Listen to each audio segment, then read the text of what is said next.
A common problem that most people seem to have with their 70 diesels is the slider here on this rod. What happens is when you go to pull back on your handle to engage your starter, as this rod extends, it's doing two things at one time. The one thing it does is it shifts the drive sprocket out over top of your flywheel for engaging your starting mechanism, and then also in here there is an actual clutch that you're engaging as well. That's just with this rod.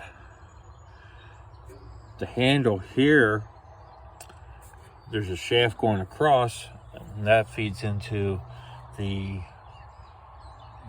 decompression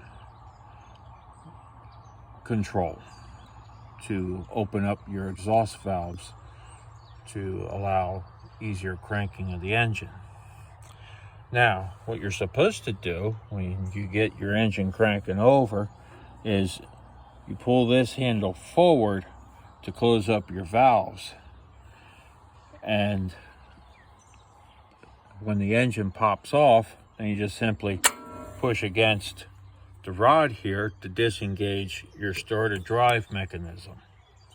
And what a lot of guys have been having problems with is when you're all the way back here and you go to start closing your valves up, this little guy right here gets itself caught and grabs hold of the rod and shoves the rod back in.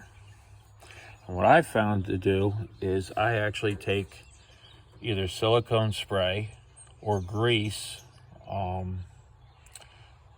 preferably the lithium grease seems to work the best for me, or the spray-on grease also works. And as you can see, mine is still fairly lubricated, so it slides somewhat easy and works the way it's supposed to.